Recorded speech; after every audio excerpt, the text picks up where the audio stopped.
Take it away, Dion. Okay. Welcome, specialist at Whole. Happy November. Happy Thanksgiving. Holidays are upon us. So, with that being said, got some pretty important data to share. I think it'll be a value add. You'll definitely walk away with some things today, and hopefully it'll make tomorrow better.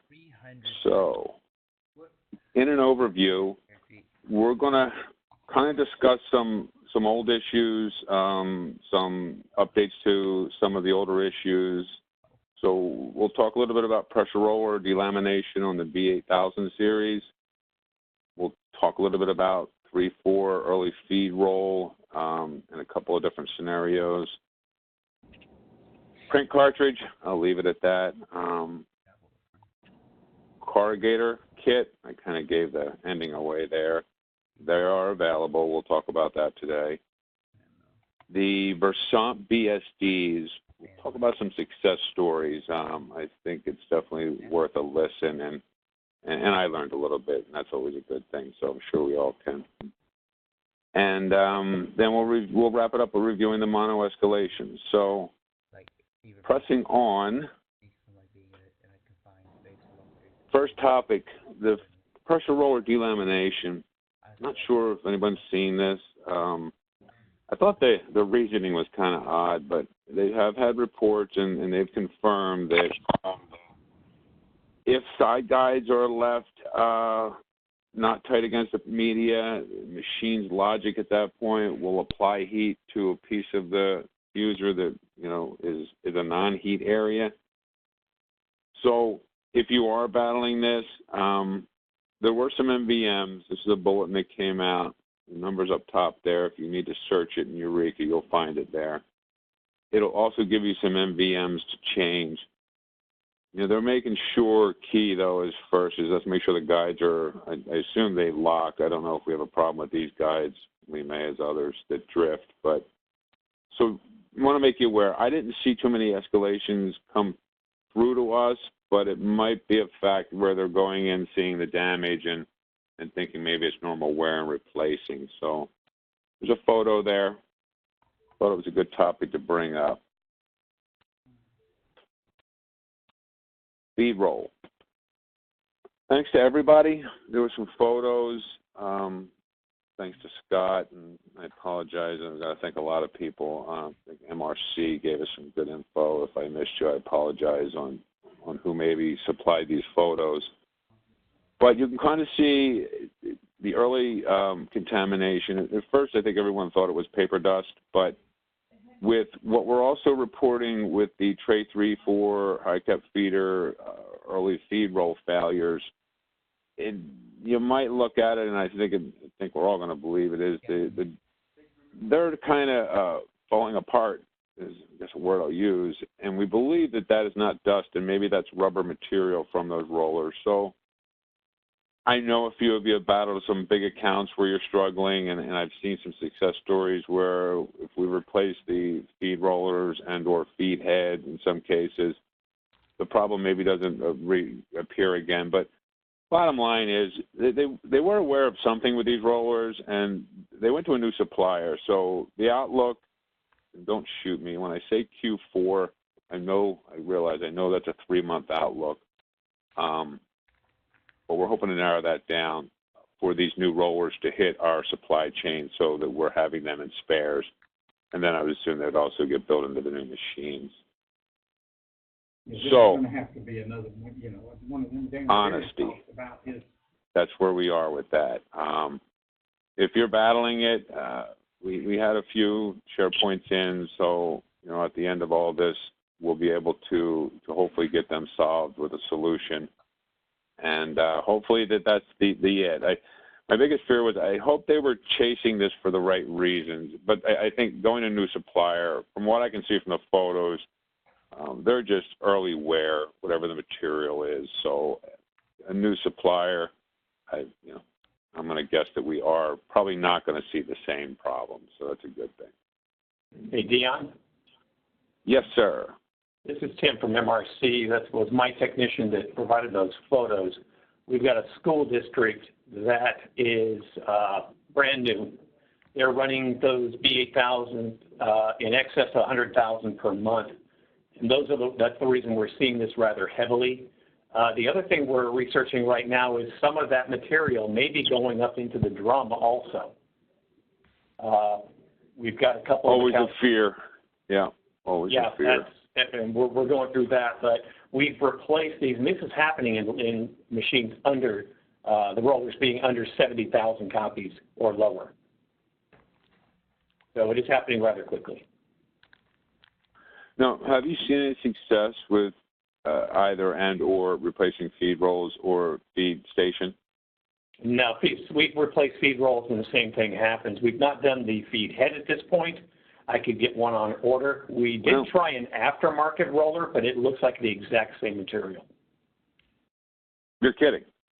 Nope. Looked like the exact same. Have you ran one? I'm just curious.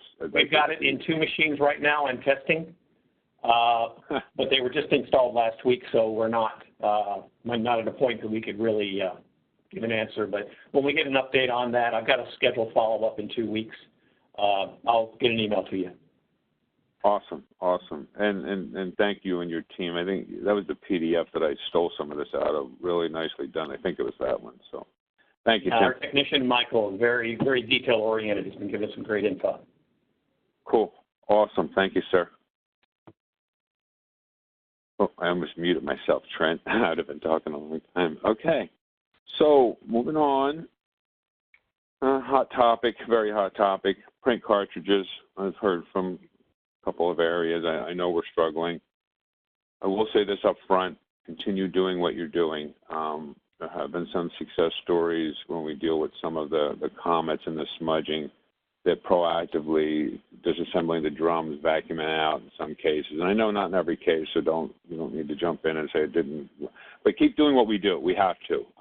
In some cases, replacing the cartridge early, absolutely helps the customer, whatever we have to do. But with all that being said, I wanted to separate this. There's actually 3 problems, and I got them marked here, and I apologize. Hopefully you can follow how I got it laid here. So problem 1, the toner puffs. That's been the biggie. They're the comets. Call them what you want.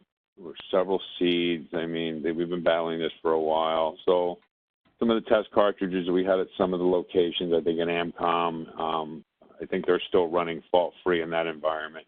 I do know that up in the Buffalo area during our test that you're still seeing the problem. Now, I guess what we all have to realize, and I said this in the beginning, is they're claiming this will fix 75% of the problem. So I'm not a mathematician, but let's say I had four comet defects on a sheet, 75%. How many comets am I going to have on the sheet left, Trent? 1. Is that the answer? Yes, that's the answer. 1. So if a sensitive environment, in some of the CPAs, are they still going to see it's going to be an improvement? So I just wanted to get that up front. But that is still scheduled, and I know some of you have asked me. We have that listed still currently as arriving in the November timeframe. I realize we're halfway through November, but this, again, was a Q4 ETA originally, and we believe that they had enough trim bar covers to supply and have the photoreceptors for us. It hasn't happened yet. Trust me. When they are launched, I'll have a cut in. We'll be able to identify them. They're just not here yet. I wouldn't make any promises via this presentation to say, well, Dion said we're going to have them, by the end of this. Yeah, that's the ETA, but they change. So from an internal standpoint, I don't mind telling you, but I wouldn't go to a sales or an external customer standpoint. That makes sense. So with that one being said, that was problem number 1. So the trim bar cover, and we had shared some pictures, I think, before of what that actually is that they're going to be adding. They're going to reduce the amount of toner flow. Hopefully that'll help. Well, they're still looking at it, and trust me, we'll still continue because the answer should be I need the problem fixed 100%, not 75. But 75 is a good start. Second problem, grounding. We've seen that on a couple of occasions. We've battled it anywhere from lines to the actual fault code, 303, 450. So a few escalations up in. There's the seed numbers there. The plan is they've worked it. They took a visit to Texas on this problem. We're going for Q4. If I look at this slide, I say, ooh, everything's getting fixed by Christmas. And that's what I'm going to go to bed thinking. So they've cut in a new ground clip. The bigger problem, or the secondary problem to that grounding, was a wobble problem that they experienced. So the PDT development team, they're actually working on a second phase to this problem, which, it makes sense. What does that clip touch? Well, it touches the shaft of the drum. So seeing if there's a little bit of wobble in that whole process, that's going to give me grounding issues. So let them continue to work it. Let's, hopefully we'll get everything taken care of at one shot. Third problem. This is the one that kind of confused everybody. There was a bulletin that got sent out. Donna, thank you. I know you brought it. I knew when it went out, I was kind of hoping. I didn't share it. It didn't come from me because I kind of knew that when we seen a bulletin for new and improved print cartridges, that everyone would assume that problems 1 and 2 were fixed in that. And when I first seen it, I kind of took it. But as you read it, that's a problem that they were battling for a while. It's cleaning failures, it's waste toner, waste system. It was mostly in environments, truthfully, I think most of the escalations came from the, where was it? I think it was Africa. High Plains, we're going to say. They were dealing with a lot of it. We didn't have too many reports of it, but, they worked that. But, again, don't get confused. That bulletin that came out is not the fix for our top 2 problems, which are the comets and the grounding. Okay, I think I beat that slide to death, Trent, and I'm sure we'll have some questions. I know everyone should, but we'll move on. That's a big one. Well, yeah, it's a big one, I know. What, this one? This is a beautiful one. So, corrugators, thank you all, to everyone who did the testing. I know it was painful. Thank you, ComDoc. Thank you, everyone. I know we had a couple of tests just about in every core. ComDoc did the majority of the testing for us. They're available. The bulletin hasn't come out yet, but from great team, I had Donna and I think it was Mark from MTB. We validated it. It's in the PRM. You can order the kits. I don't know how many pieces were there, but order them as needed, and they'll be replenishing them. But there's the part number there. So if you go in today, you'll absolutely see that in your PRM. So thank you all. I'm glad we can kind of put that one to rest for now. And again, this does not fix curl, does it, Trent? No.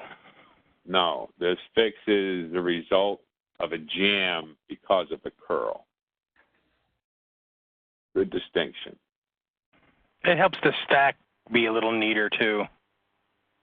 Yeah. And as last month when I talked about, there are some extenders that will help for rollover on top stack as well, if you're battling that. So, but yeah, I would agree, Trent. Corrugated, good thing to have in that finisher. Okay. So my crystal ball says I'm coming up to the Versant portion of this ride, and we'll jump right into it. There were a couple of problems that, we had escalated up through. We were working. This is just one of them. There are no names on here, although the parties involved were me. We had escalated and gone to just about everything.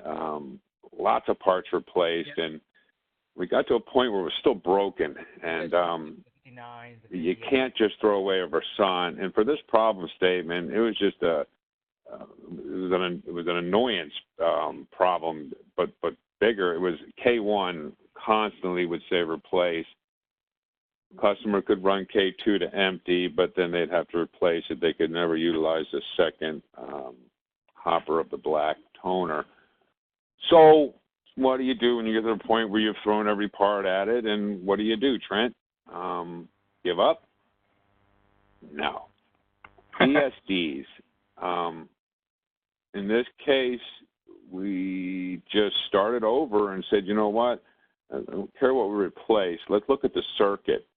And what I want to say, and that's kind of the image there, we throw a lot of money away. That's a pretty good image of money coming out of the trash can. So we can help it. And I think we lost a lot of manpower in this one. It was a good problem, and I love that at the end we have the answer. And our answer was a connection problem at J408. But again, I think every wrap, and I like wraps. I think BSDs rule, though. I think if you look at any wraps are great, but they'll ask you questions and yes, no, and follow the tree, and that's great. But typically, how I love it is I go in, I like the wraps because it gives me what the problem statement is. Paper late to this center, paper early, blah, blah, blah. But then the BSDs, I guess I look at it and I say, oh, it's clear as a bell. And Trent, I don't know, maybe everyone, maybe we help people understand this, but this was a pretty little basic circuit. There wasn't much in here. The toner dispense assembly, you can see there, we have the toner crumb PWB in between talking to the MCU. So, you get down and say, okay, well, is all that happening? In some cases, the BSDs, they'll actually give you the component control to turn off and on the components, and they'll tell you what signals you should read, whether, turned on motor, you'll get an H, turned low, you'll get an L. So you'll know what you're supposed to be reading. I just think that they rule when I'm getting down to a point where I need to understand what's not working. I need to isolate this, and I don't want to throw parts at it. So with all that being said, I know we struggle right now with BSDs in the field, as I mentioned, and actually I struggled with mine, I'll be honest. I couldn't see the images when I went to the BSDs. That brings me my two-point approach. The reason why we supply the 20 meg file is I think it's that important to have these BSDs. And I don't know if you had a chance to look, but I believe it's all the BSDs in one. Second piece is Trent can help us out with is we think we can take care of any of the problems that we are having out there with the PWSs not being able to access the eDocs. So, Trent, can you kind of give us, what happens when we don't see the images on our laptops? Are you okay to chat about it a bit? Yes, definitely. We've been running Windows 10 64-bit for probably almost 3 years now, and the default SVG viewer that eDocs use to show us figures and BSD images, it's newer than the one that we find works. So I take the old 76 series color machine. It's got a standalone eDoc. It's not part of the eDoc Manager program. And one of the folders inside that eDoc says eDoc Prep, and inside it is an SVG viewer program that you can install, and Windows kicks up a message and says, this one's older than what you've already got installed. Are you sure you want to do this? And you say yes, and it loads for a few seconds, and you go back in and fire it up, and lo and behold, all your images appear. And I probably hand out that solution every other week to somebody in the field. And I did it with mine, and it worked, Trent. So thank you. Sweet. So now, have you noticed that running that repair utility for the for that viewer, does that help or not, or just reloading it with the older viewer is what's actually fixing it? Just using the older SVG viewer. Okay, I'm going to grab one. Thank you. Yes, thank you. So, that's great info. Go ahead, Tyler. I heard you. Can we put that up? I just said thank you. That's great information. I've been fighting that for probably a year.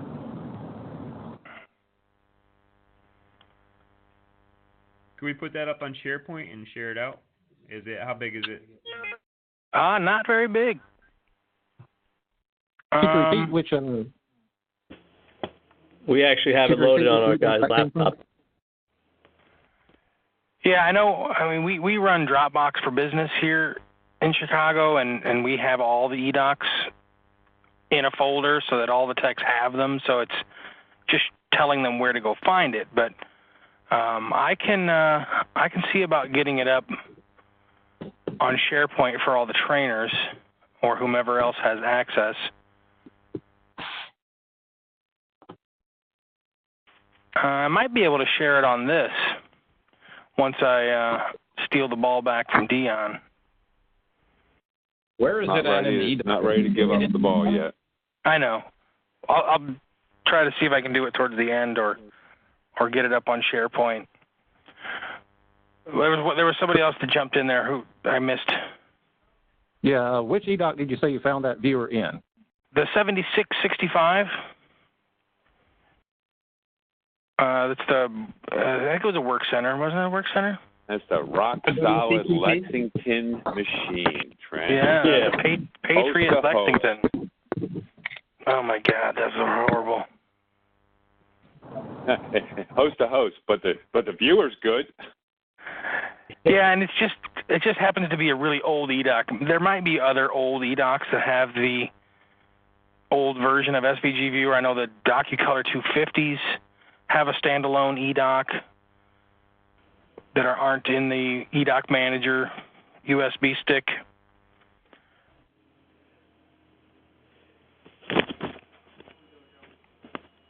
There might even be. There might even be. If you don't have it, Trent, it's Pat O from Carr. If you don't have it, I can put it up on the site because we load it on all the new laptops now as one of the repair utilities for the techs. All right, perfect. Thank you. Glad to help. Okay, so I'm just adding up all the parts here on this scenario, and I think I could have filled the trash can, Trent. So be aware, BSDs, love them.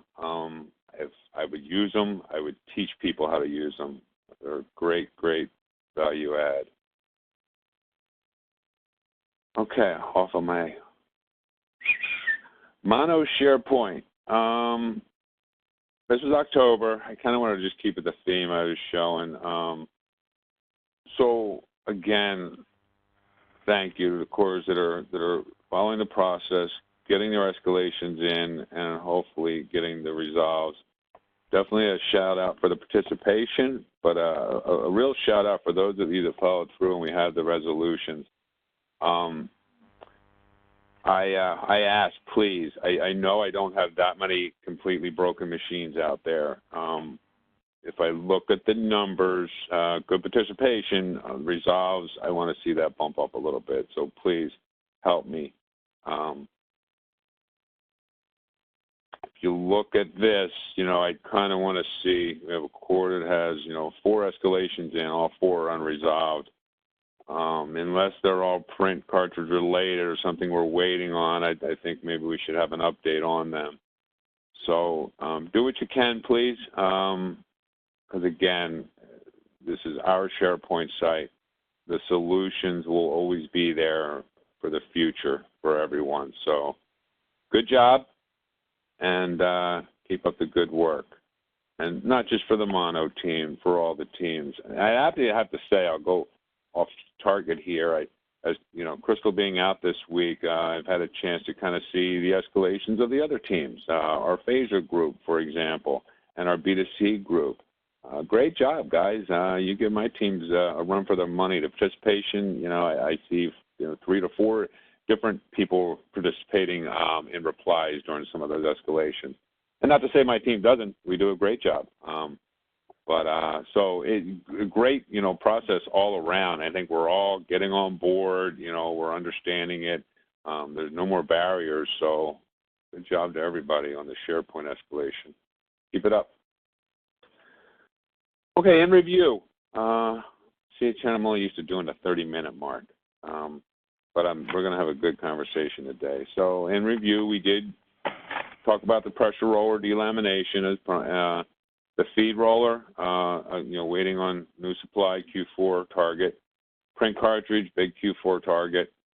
Corrugator part, yay! We can order them now today if we need them, so I can stop manually tracking them. This is a good thing for me.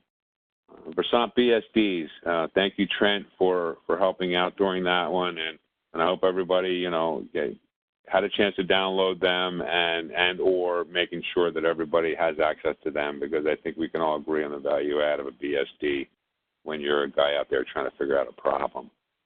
Or the second set of eyes in trying to figure out a problem, but I'd rather see the first set of eyes use them. And the mono escalation SharePoint for November, or October, my apologies. So, Trent, let's unmute everybody. It was so quiet, I figured that's what you had everybody muted. I've only had to mute two people as the thing went on. Everybody else kind of mutes themselves or locks themselves in a closet during the call. Good.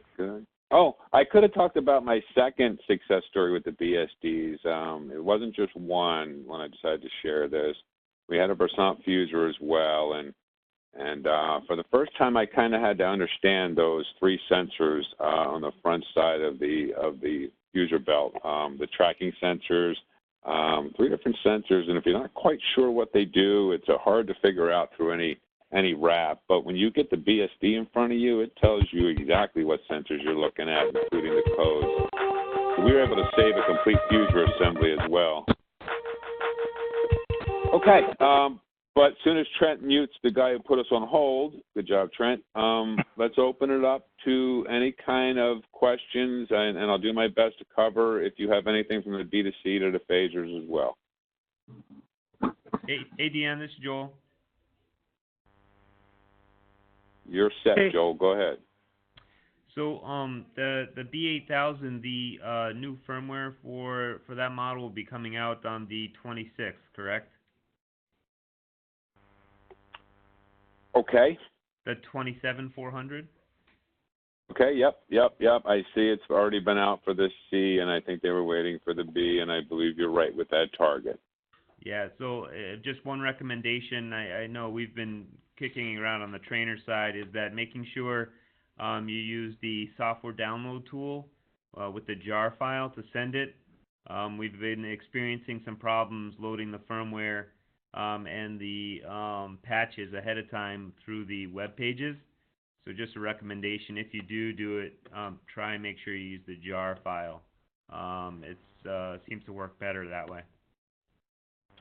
Now, would that only be for general release, or would that be for any time software loading, Joel?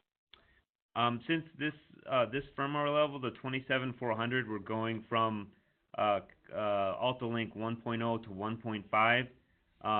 The jar file just works better when you're going to a whole new type of operating system. Normally, if you're just on the same level and you're just upgrading to a new SPAR or a new general release on that same level, the web page or the USB, would probably work pretty well. Have you had issues with the color machine, or is this just black and white?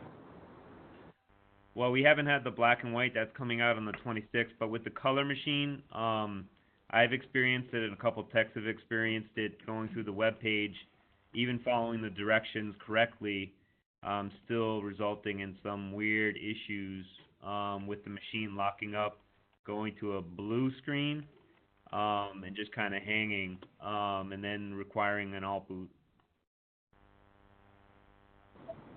Okay, thanks.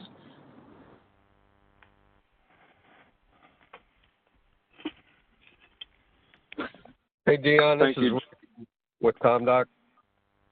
I caught ComDoc. Who is it? It's Rick Henline in Cincinnati. Hey, Rick. How are you? Pretty good.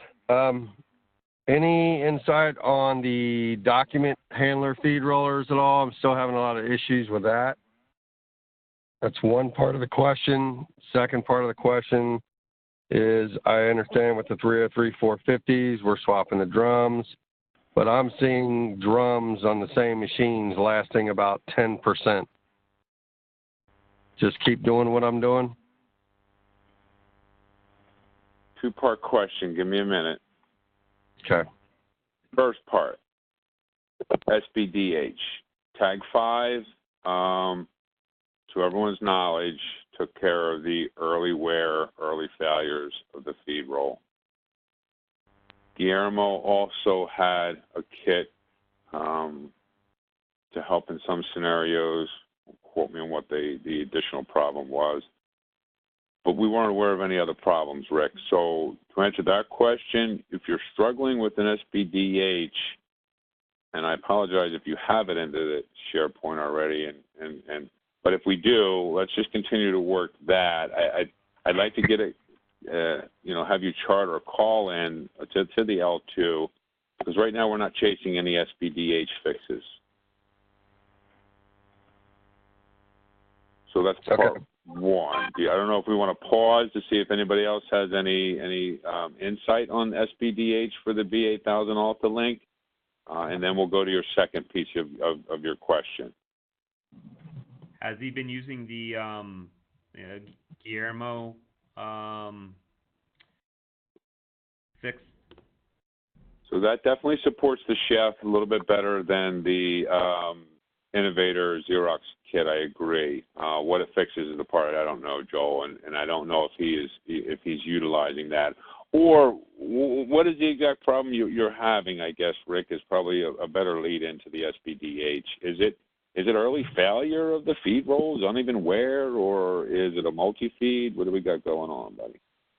I got multi-feed. I got early failure on the feed roll. I've just been using the Innovator kit that Xerox provided. I didn't know anything about a Guillermo fix. Well, no, because if your Tag 5, which is the Innovator kit from Xerox, if they're early failures still, we need to know about that. Yeah, the kit, we've been having good success with it, and it's been working. We've been putting it on all of our machines, and it's really cut down on the amount of problems that we've been having. I truly believe it'll help with multi-feed from what I know of the kit of Guillermo's. Is there a part number for that? I'm on the phone. I'm not on my laptop viewing. That I don't believe so. I think we were working them, and we can't let Guillermo make for the world. How did you get so many of them, Joel? You can go there. Oh, I remember. Yeah, you can go print your own once you got the formula. Yeah, the 3D printer, we basically have a contractors printing those 3D printers and sending them out. If you have your own 3D printer, you can make them yourself because he made that available. So, all right, Rick, I think we'll table that. I'm sure we can work it in the background through, with Guillermo's help. And I thought there were two other people that were kind of on a team with us. Nick, you recall this? There was somebody at Zeno. I forget. I'm getting old. I thought someone was going to assist us as well with if we needed a few. And Rick, I mean, is this one account, Rick, that you're struggling with, or are you as a whole across your MIF? No, it's one huge account, school district, and then I've got one account that was sold 3 8075s, and they mainly use it for scanning purposes only. Oh, so they're just probably burning the heck out of these. Yeah.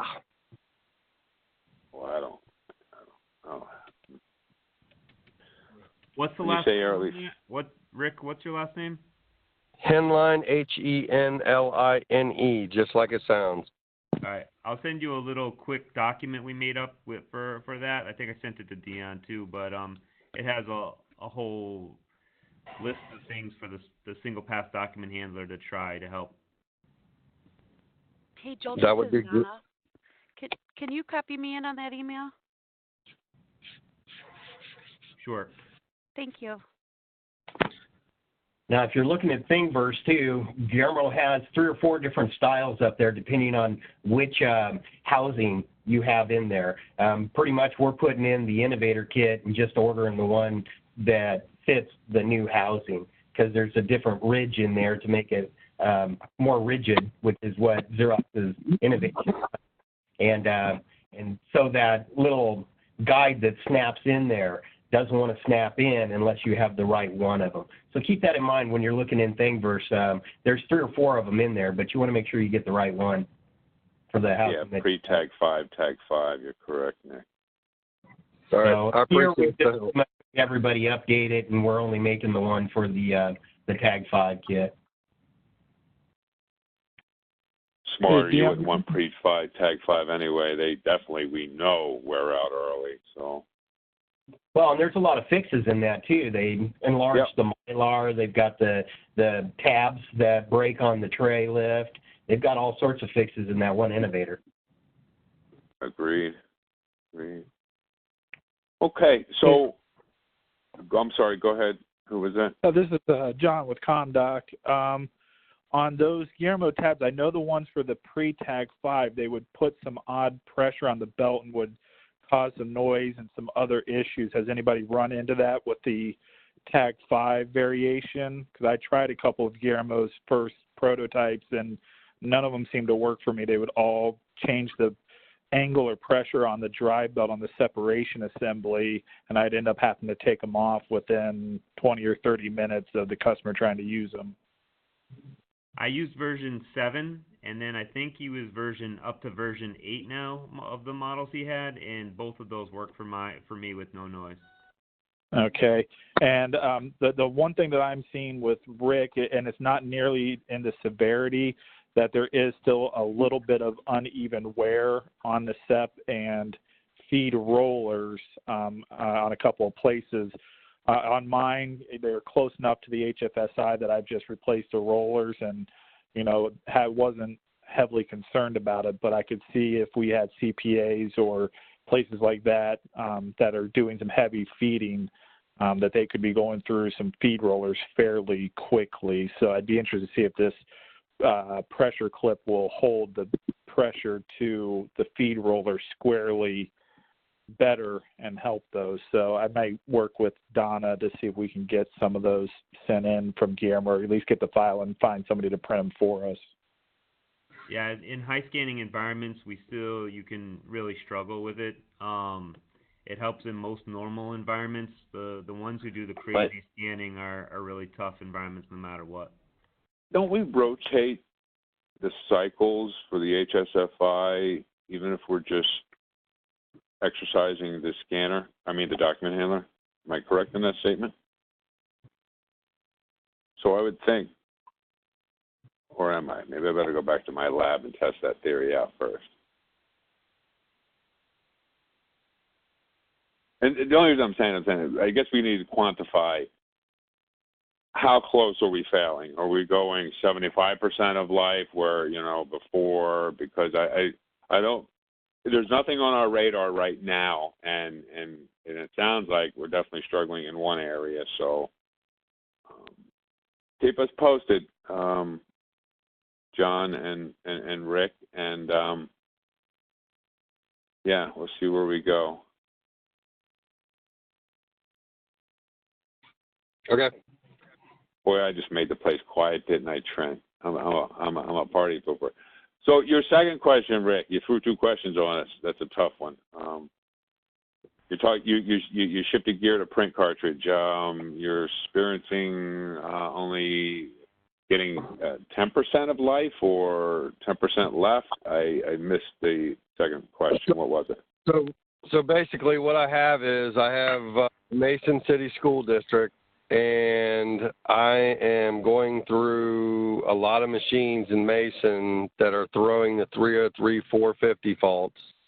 I had my manager look up last month alone at Mason. I used 26 drum cartridges, the 675s, and on the same machine, I'm having issues where I'll put a new drum in for the fault. And then 2 days later, I'm back at the same machine, and the drum is at anywhere between 85 and 91%, and I'm replacing the drum again. Whoa. Okay, so the 303, that's our ground clip fault code, right? Correct. All right, I understand that, waiting on a fix. So you're stating that when you replace the drum, you're not going back for the ground fault again, okay, which is good. But you're walking back in, and how many copies it's saying you need to replace the drum, or you only have 5%, 10% life left? No, what I'm saying is it's used about 10% of life on the new drum that I installed the second time, or the first time, and the paper's stopping on the left side, and it's leaving gritty lines and gritty that's copies. actually that's the same fault. The 303 shows up in a couple different flavors, I believe. You don't necessarily get the fault. You could be dealing with lines and jams, I believe, at exit, if I'm correct. So, okay, so you're seeing maybe a different flavor of the same problem.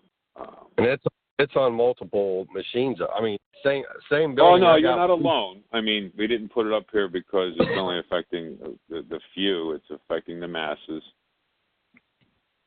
But I guess what we got to find out is, are you still experiencing the same ground clip problem? So tell me what you're doing from a best practice standpoint to combat the ground issue until we get the real fix. There's been a lot of talk about conductive grease, cleaning drum shafts. What are we proactively doing? Cleaning drum shaft and using the grease and trying to get them to prolong as much as I can. That's basically at install. Okay. So you're doing that when you put the new cartridge in. You're back in a few days. Okay. If I can interject, this is Tim with MRC. Please do, Tim. Because Dion don't have an answer yet. Yeah, we were seeing the same problem. Ours were failing with at about 20% of usage, so 80% life left in some cases. One of my technician found out that he could pull the developer unit apart, and he was finding a bunch of debris inside it. He would clean the top of it, and then clean the shaft, grease it, and then put it back in and run some copies, and it would do better. The other fix I used temporarily is we used the 59, 55, 669 drums and switched the crumb on it in a few cases, which helped get us past some of those more complaining accounts. I know the 669 drums are being discontinued, but we used what we had left, and I haven't had a recall on that. It's been in for 2 months now. I'll add to that. On the 669 drum, I've tried that, and they do last longer, but they don't go full life. Yeah, did you guys do the MBM changes? Yes. Okay, because we've seen a vast improvement with. We haven't had to swap as many out, but he was doing was taking the drums apart, cleaning them, putting them back in, and then making sure the shaft was clean and lubed. And so we were able to not have to replace the drums as much. It is still causing us some cleaning issues, but the 669 drum did work for us without any trouble afterwards. But they are being discontinued, correct? Yeah, they're being merged. Yes, yeah, there'll be merged. one drum. Yeah, and once they're finished getting rid of the 669s, they're going to extend the life of the 675s. Okay. But he has been taking the developer units apart, cleaning them up, and it does recover them quite well. And after doing the NVMs and making sure everything was clean, we've had pretty good luck with that. I will give that a shot. At least you're not going to be throwing out. Because I had one machine that had 3 drums in less than 100K. And that one, since we've done the adjustments, seems to have settled down. But that has a 669 drum in it currently. And you do have to switch the crumbs on that. Yeah, I have plenty of 675 drums with about 90% of life left on them. So. Yeah, we saved ours, and we're actually going through and cleaning those and testing them in-house. And then we'll get them back out. If that works, we're going to get them back out to our techs to use as a green part. Smart move, good best practice. Got to recover some of that bottom line. Ultimately, we want the fix. Yeah, we do. Please, like I said, keep doing everything we can, and, Q4 at the end can't come fast enough. And I'll tell you what, all these fixes better be rock solid. Dion, mainly the reason why I asked that question on the 303 450s is I can't imagine I'm the only one seeing this issue. I just wanted to make sure other people are seeing the issue. Okay. You're not. As I shared the drum clip pictures of it last time. There's variances there. So, yeah, from a toner and a drum standpoint. So what is working well for us? Something. We're making money. We have to be. So. Corrugator kits. There you go, Trent. Thank you, Trent. I needed that. So we're approaching the top of the hour. We still have time. We can field a few more questions. They can be the same related. If we still want to talk, I'm okay with that. It's your time. So who's next? I have a question on the D-Series. Oh, wow. We haven't heard a D-Series question. Geez, let me go back in time. When's the last time I even talked about D-Series? Yes. What do you got? I've got quite a few machines that are running overtoned and spewing toner all over the inside of the machine, up into the drum and down into the transfer. And I thought it was sensors on the first couple, but now I've got 24, and I'm hearing other techs having the same problem. Now, what I've been doing is similar to the 4112, just bumping up the 752.006, which is the toner concentration, from like 380 to 500. I've gone as high as 575. I just don't understand why all of a sudden this is happening. And I have a feeling Xerox is messing with the toner. Anyone else having overtoning, running dirty? Yeah, actually, this is Ben Carbonetti from New York. How you doing today? Good. Been seeing a lot of that here also in New York, and what we've been doing is reinitializing the machine. But the key thing is, what's happening is the ADC sensor gets dirty, and then once it gets dirty, it just makes it even worse. The bottom line is to clean that ADC sensor, and then once you do that, reinit the machine and just run the setup again, and you should be good to go. The other key thing is ensure that your filter is clean as well, because a lot of that backfire should go to the rear of the machine, not to the front. Yeah, I change them on a regular basis. That's interesting. And then what else do you have to set up? Your registrations? Yeah, actually, there's a Eureka tip in there. There's a Eureka tip in there where you can kind of like go in and check the numbers before you reinitialize. This way you don't get anything too far off kilter. Makes it a little easier to know what values are being changed when you're doing that for registration purposes. But the other key thing is I'm finding that for some reason or another, the NVN numbers get corrupted. And it just messes up the dispensing, and that's my theory. So let me connect the dots, and thank you, Ben. Good information. I didn't catch the caller's name. This is Pat Anderson from Comdog. Pat. Oh, it's Pat Anderson. Okay, I know Pat. What are you seeing with your Procon numbers? I wish we could print those damn things, but unfortunately you can only screenshot them. I'm curious to see what your system's saying during this time of overtoning, because you're actually saying you're getting grit on the paper as well? No, it's just toner. Just toner. Okay. So what do you got in your whole readings? And go ahead. The reason why you get toner on the copies is because it's just getting so grossly, overtoned, toner all over the place inside, underneath the belt or what have you, and that's just transferring onto you.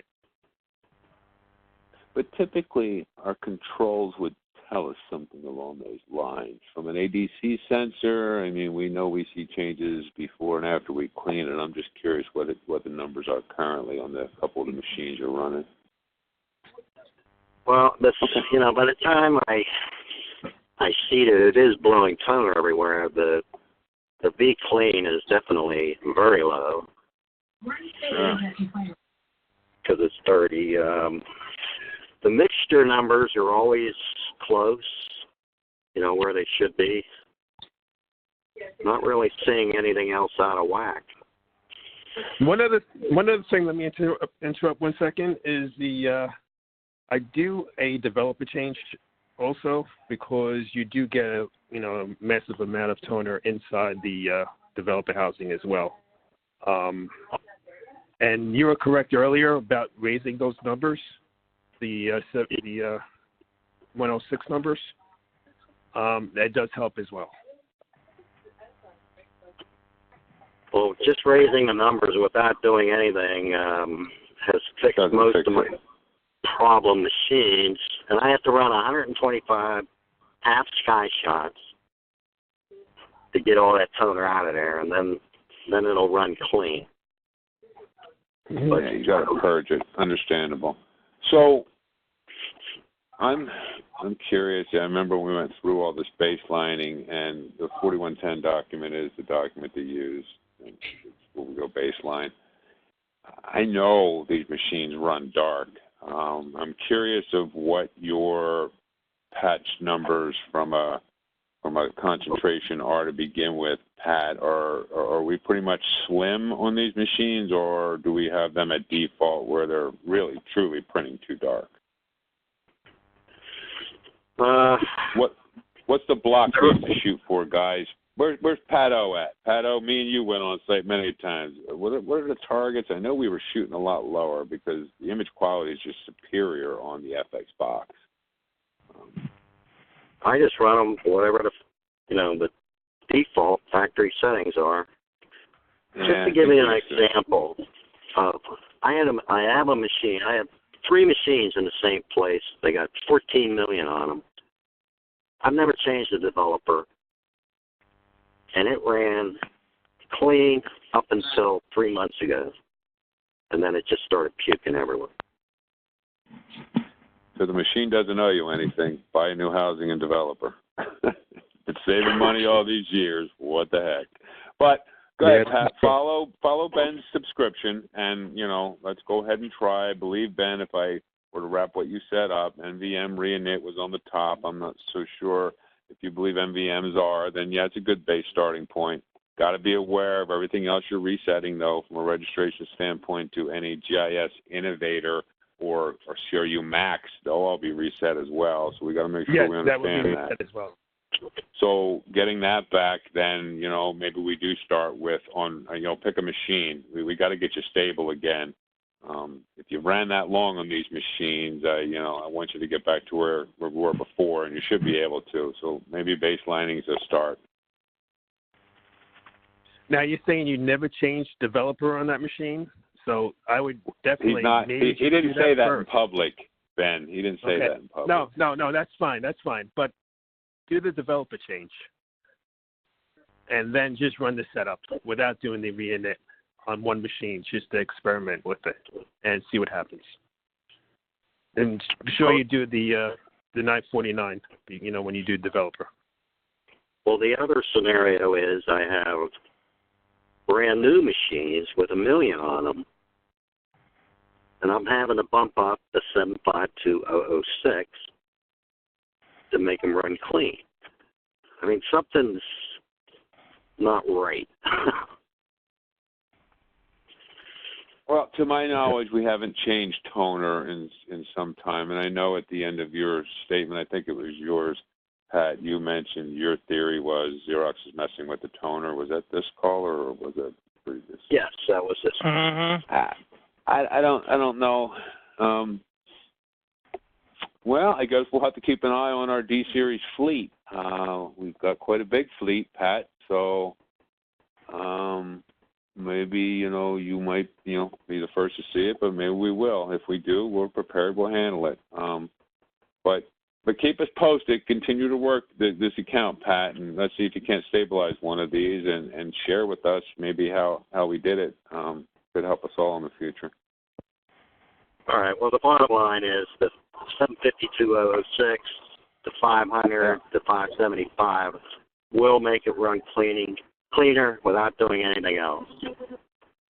Yeah, I used to shoot. What were the densities, Trent? I thought Pato would step in. Because we have that test pattern with the holes in it, and I used to shoot for a lot lower density than what... That's in my car, and I can't recall the actual number I used, but... I go light. I forget exactly what it is, but... It's fine. But, you don't want it to be dark. They print too rich. Most environments don't even bat an eye when you reduce the density. And the other thing is, on the flip coin, if you had a machine running too light, if you've done anything in the xerographic area, the lens on the rust gets dirty. And all you do is just clean that rust mirror, the glass, and bada bing, copies come up perfect again, nice and dark. I've seen images of the seal glass that you're referring to, but in most cases, inside the rust itself, you may have to go deeper to make sure everything's clean. Yeah, you don't really need to go. It's pretty sealed up. It's just the outside part of the glass gets really, really contaminated. Hi, all right. Dion, this is Desmond from CAR. I know the voice. You did. But how are you, Desmond? I'm good. I had two machines, fairly new machines, with new drums running that same problem with heavy background. And it turned out, both of them turned out to be the drums itself. Although the drums were like about 15,000 clicks, the drums were defective. After replacing the drums, the copy quality problem went away.